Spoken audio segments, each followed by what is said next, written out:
So, it's been uncovered that Nintendo does in fact have more unannounced first-party games, so we shall investigate, plus the passing of a legend that was a part of my childhood in a pretty solid capacity, and I know a huge part of others, and Nintendo is just straight up weird. So, good morning, Mario. Good morning, Switch fans. Nothing out of the ordinary today, but I hope you're having a great day nonetheless, and I'm going to get you filled in on everything you need to know. Kicking it off with a new Switch game that isn't announced yet.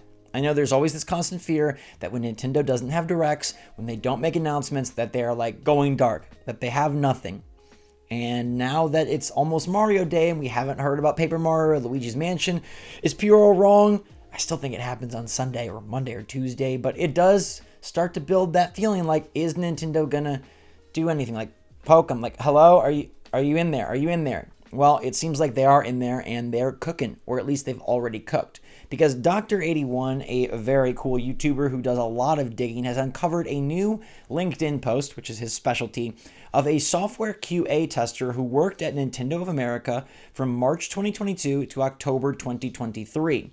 Now, they worked for a year and 8 months, and they wrapped up about 5 months ago. They say they worked on Legend of Zelda Tears of the Kingdom and another unnamed Nintendo title. You can see that they created and executed up to at least 10 manual test cases a day, performed ad hoc and regression testing for daily builds, collaborated closely with developers when creating and confirming bug tickets, assigned to smaller specific teams due to proficiency for focus testing areas such as terrain, collision, audio, gameplay, edited and updated testing documents, and communicated with team leads to bring attention to any detrimental bugs that would affect long-term project health.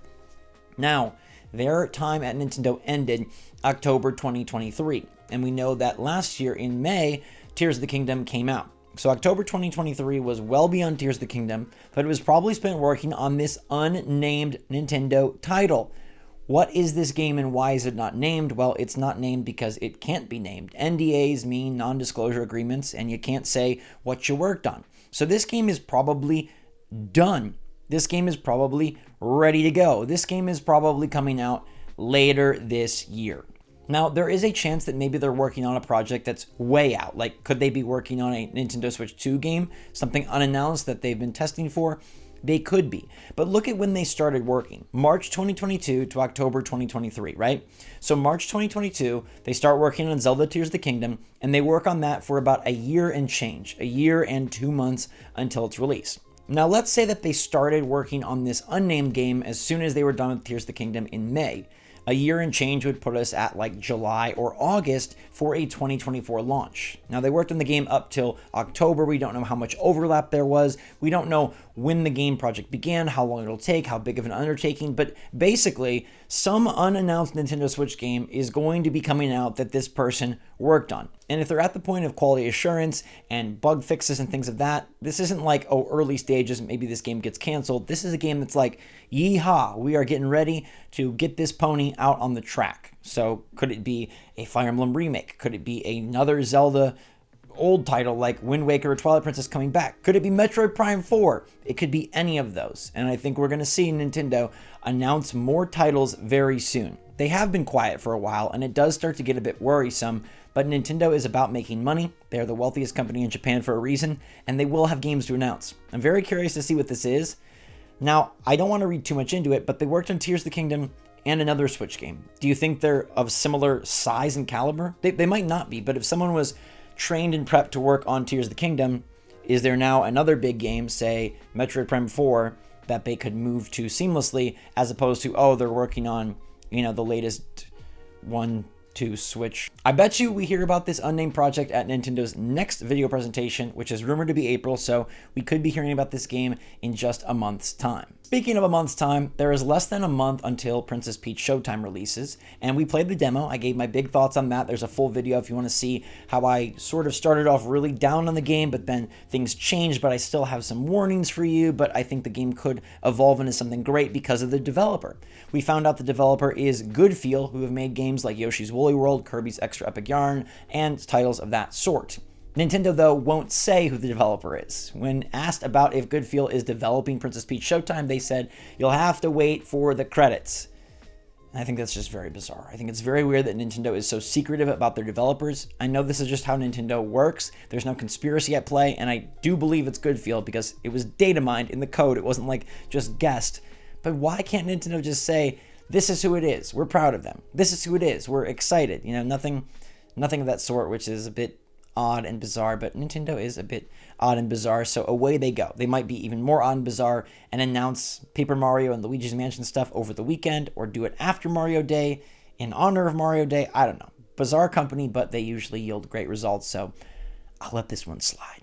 Now let's talk about some sad news, which is the passing of Akira Toriyama, the wonderful creator and imaginator behind things like Dragon Ball and Dragon Quest. Now, obviously, he had a role in the video game industry, so he is known by many for those video games, but he's known mostly for his DBZ, Goku, Vegeta, legendary stuff. And that is where I first found this guy, and I said, wow. So I thought I'd tell you a bit of my DBZ story, which is that my mom was very worried about me and my brother watching this show because it was violent, and because it was intense, and because it was mean, and because it was too old for us, I guess. And I had a friend who had some Dragon Ball Z cards. I hadn't seen the show yet, and I really loved cards because I was big into Pokemon cards. My mom was totally obviously fine with Pokemon. That's pretty darn innocent.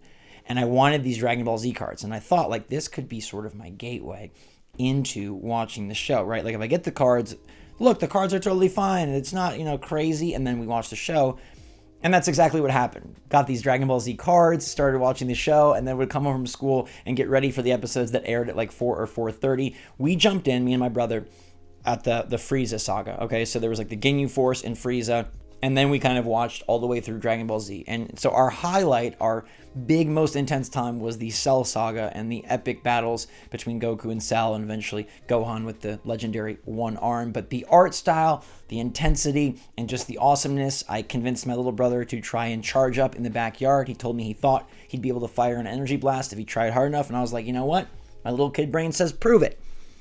And he did. And then the neighbors got upset and sent a kid over to say, who's yelling over here? And my brother was embarrassed for the rest of his life. He still honestly is embarrassed by that moment and still doesn't think I should have made him do that. But I wanted to see if he could go Super Saiyan. And I think many of us wanted to see if we could go Super Saiyan. And I think Akira Toriyama had a huge positive impact on many people's lives. And even to this day, I went out and got these Dragon Ball Z cards because, one, I'm just obsessed with card games lately.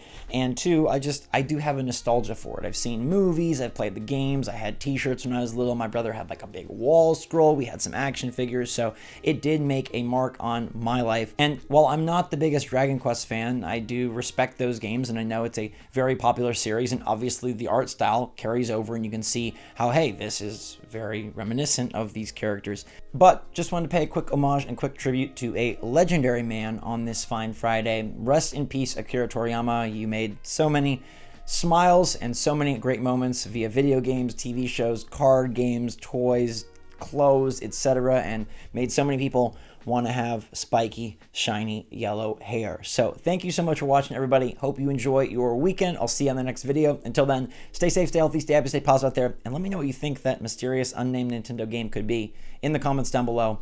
SwitchForce out.